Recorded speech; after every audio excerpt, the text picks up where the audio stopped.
आइए दोस्तों एक नए कॉन्सेप्ट की तरफ चलते हैं। मान लो आपके सामने कोई केमिकल रिएक्शन है, आप कैसे बताओगे ये रिएक्शन स्पॉन्टेनियस है या नॉन स्पॉन्टेनियस है? मतलब वो रिएक्शन आगे जाएगी या नहीं जाएगी। देखना जी, अपने पास एक फॉर्मूला होता है जी, delta G is equal to delta H minus T delta S. ये रिएक्शन है। यहां से अगर डेल्टा जी की वैल्यू नेगेटिव आई, इसका मतलब रिएक्शन स्पॉन्टेनियस है। अगर मान लीजिए वो पॉजिटिव वैल्यू आ रही है तो reaction will be non spontaneous, वो नॉन स्पॉन्टेनियस रिएक्शन होगी। ठीक बात है। इसकी वैल्यू कैसे डिफाइन की जा सकती है? अपने पास तीन पैरामीटर है, डेल्टा एक्स यानी कि एंथैल्पी, टी मतलब टेम्परेचर, डेल्टा एस मतलब एंट्रोपी, रैंडमनेस। अगर मैं बात कर लूं एनर्जी या एंथैल्पी एंट्रोपी, इन दोनों को छोड़ दूं, डेल्टा एच डेल्टा एस को क्या मैं टेम्परेचर से कोरिलेट करके बता सकता हूं? बिल्कुल बता सकता हूं। कैसे बता सकता हूं? नजरे बोर्ड पर हो। अगर डेल्टा एच की वैल्यू ज्यादा है टी डेल्टा एस से, यानी कि वैल्यू पॉजिटिव आएगी गारंटी से।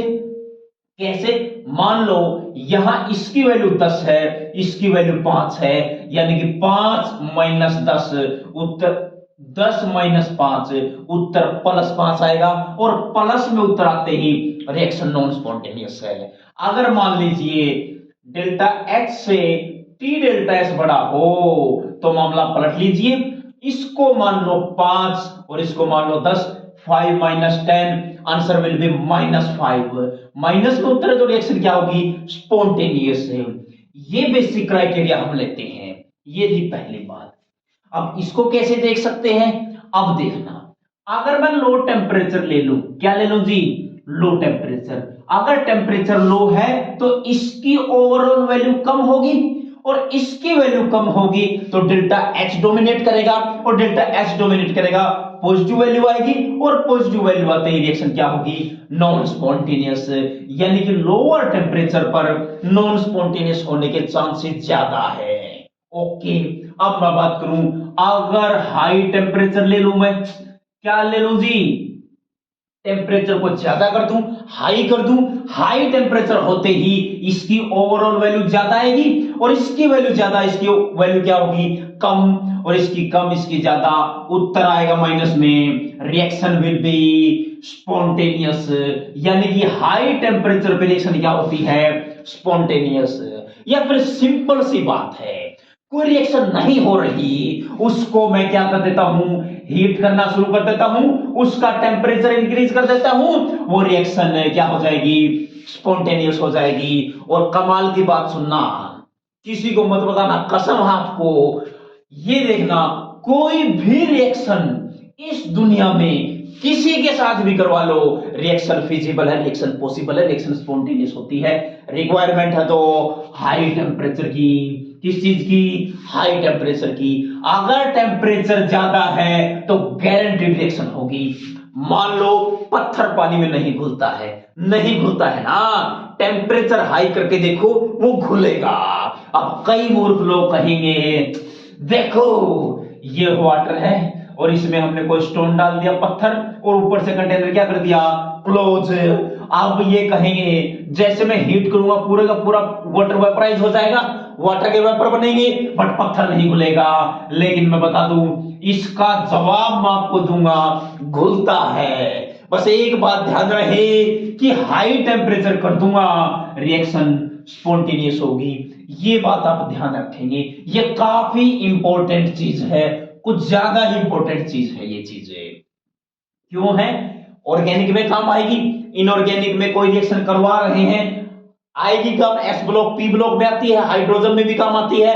और फिजिकल की मैं बात करूं, फिजिकल केमिस्ट्री, फिजिकल केमिस्ट्री का तो सिंपल ही टॉपिक है, ये नाम दिया जाता है इसे गिब्स फ्री एनर्जी। क्या नाम है जी? Gibbs free energy. ये डेल्टा जी को बोलते हैं गिब्स फ्री एनर्जी। ठीक है जी, थर्मोडायनेमिक्स का ये पार्ट है, और थर्मोडायनेमिक्स फिजिकल केमिस्ट्री के अंडर आता है।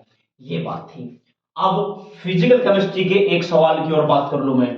आपने सुना होगा ये कोई भी इफेक्ट यहां से और मैं यहां लाइट डाल सकता हूं, पूरा का पूरा सेटअप बना हुआ है और लाइट डालूंगा, यहां से इलेक्ट्रॉन निकलना शुरू हो जाएंगे, जिसे हम फोटो इलेक्ट्रिक इफेक्ट बोलते थे। क्या बोलते थे जी? Photo electric effect. Photo electric effect में जो लाइट है ना, ध्यान दो, गारंटी से ध्यान दो, लाइट है ना, क्या वो लाइट किसकी फॉर्म में होगी? क्या वो लाइट पार्टिकल की फॉर्म में होगी? क्या वो वेव की फॉर्म में होगी? आपने सुना है इसके डुअल नेचर हुआ करते हैं। डुअल नेचर मतलब पार्टिकल की form as well as wave की फॉर्म। तो यहां पर आपने देखा मूवमेंट होगी और मूवमेंट पार्टिकल्स की होती है। यहां पर पार्टिकल्स की फॉर्म में लाइट होगी, फोटोन बोलते हैं। फोटोन क्या होते हैं? पैकेट्स ऑफ एनर्जी बोल देते हैं हम फोटोन को। ठीक बात है। अब हम आगे की तरफ बढ़ जाते हैं। अगला कॉन्सेप्ट क्या कहता है देख लेते हैं। एरोमेटिसिटी भी काफी इंपॉर्टेंट रोल प्ले करता है। एरोमेटिसिटी पढ़ लेते हैं, देखना भी क्या एरोमेटिसिटी का कॉन्सेप्ट है। एरोमेटिक किसे बोलते हैं, वही कॉन्सेप्ट आपके सामने है। एरोमेटिक कंपाउंड देखने के लिए हम किसके पास जाएंगे? हक्कल बाबा के पास। एरोमेटिक कंपाउंड्स, हक्कल रूल पढ़ते हैं। हक्कल ने क्या कहा? हकले हकलाते हुए हक्कल रूल हम इसे बोलते हैं। हकला हकला के उसने कहा कोई भी मॉलिक्यूल, कोई भी कंपाउंड, कोई भी रिंग 4n+2 इलेक्ट्रॉन रूल को फॉलो करे, उसे हम एरोमेटिक कंपाउंड कह देंगे। और ये रूल तब लगाया जाता है तब कोई मॉलिक्यूल प्लेनर हो। क्या हो जी? प्लेनर। एक प्लेन में हो, उसके बाद ये रूल वैलिड हो, उसे हम नाम क्या दे देंगे जी? उसे एरोमेटिक कंपाउंड। अब यहां n की वैल्यू आपको पता है इस रूल में 0, 1, 2, 80 कितनी भी वैल्यू आ सकती है। आगे कैसे बता सकते हैं? मान लीजिए अपने पास है जी बेंजीन रिंग, ये है जी बेंजीन रिंग, इसमें पाई इलेक्ट्रॉन काउंट करें 1, 2, 3, ये है जी बॉन्ड। और गलती करोगे 3 काउंट करोगे।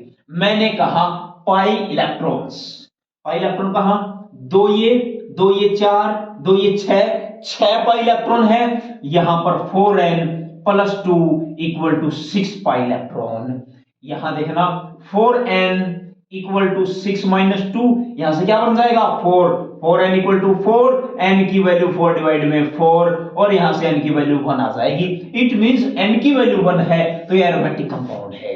यानी कि वैल्यू 6 आए इस फॉर्मूले से। देखो 4n मतलब 4 का पहाड़ा, +2 मतलब उससे 2 कम या ज्यादा, यानी कि 4 का पहाड़ा न हो, टेबल 4 का न हो और प्लेनर मॉलिक्यूल हो, उसे हम एरोमेटिक कंपाउंड बोल देंगे। कैसे कहा मैंने? देखो ये काफी इंपॉर्टेंट चीज है। यहां पर देखना चाहिए क्या ये एरोमेटिक कंपाउंड है? बिल्कुल है, आपको दिख नहीं रहा। आप सोच रहे होंगे 2 और 2 4 पाई इलेक्ट्रॉन टेबल में 4 किया गया, लेकिन ध्यान रहे ये ऑक्सीजन है, 2 लोन पेयर है, बट एक लोन पेयर रेजोनेंस करेगा और एक लोन पेयर रेजोनेंस करेगा तो 6 पाई इलेक्ट्रॉन है। और 6 पाई इलेक्ट्रॉन का अभी अभी आपके सामने ताजा एग्जांपल है। ये ऑक्सीजन है, यहां पर मैं सल्फर भी लगा सकता हूं। देख लो जी ये सल्फर है, ये भी एरोमेटिक कंपाउंड है। अगर मैं बात कर लूं कुछ ऐसे कंपाउंड्स की, ये देखना क्या ये एरोमेटिक है? ना, एरोमेटिक नहीं। क्यों नहीं है? सुनना ढंग से, ये इंपॉर्टेंट बात है जी, बिल्कुल कान खोल लीजिए अपने।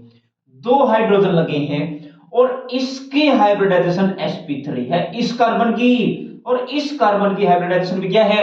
sp3, क्योंकि 2 हाइड्रोजन यहां है। हर कार्बन 4 बॉन्ड बनाया करता है। 10वीं क्लास में टेट्रावैलेंसी बोला था, काफी इंपॉर्टेंट है। टेट्रावैलेंसी मतलब 4 वैलेंसी, 4 बॉन्ड बनाएगा। यहां देखो 4 बॉन्ड है, यहां पाई है, यहां 4 के 4 सिग्मा बॉन्ड है, और 4 के 4 सिग्मा बॉन्ड को sp3 बोलते हैं। और sp3 जहां हुआ तो मॉलिक्यूल नॉन प्लेनर बोला जाता है जी। क्या बोला जाता है जी? Non planar. और नॉन प्लेनर मॉलिक्यूल को नॉन एरोमेटिक बोलेंगे। क्या बोलेंगे जी? Non aromatic.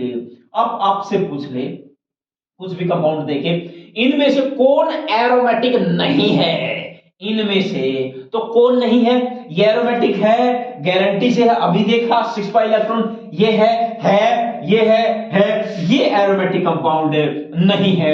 अगर दो बेंजीन रिंग में साथ में लगा दूं, देखो ऐसे कह रहा हूं, ये वही रिंग, ये दूसरी रिंग है, यहां पर कितने पाई इलेक्ट्रॉन है जो आपको दिख रहे हैं, देखना 2 4 6 8 10 10 पाई इलेक्ट्रॉन है, और 10 पाई इलेक्ट्रॉन है, रूल फॉलो करेगा, क्योंकि 4 के टेबल में नहीं है तो कम या ज्यादा होने चाहिए। आप देख सकते हैं यहां पर देखिए आप 4n + 2 = 10, 4n = 10 - 2, 4n = 8 हो गया, n = 8/4, यहां से वैल्यू आपकी 2 आ गई, और वैल्यू 2 आते ही हम इसे एरोमेटिक कंपाउंड का नाम दे सकते हैं। अब मिलते हैं नेक्स्ट वीडियो में, तब तक के लिए नमस्कार, एंजॉय कीजिए अपने लाइफ को और देखते रहिए। धन्यवाद।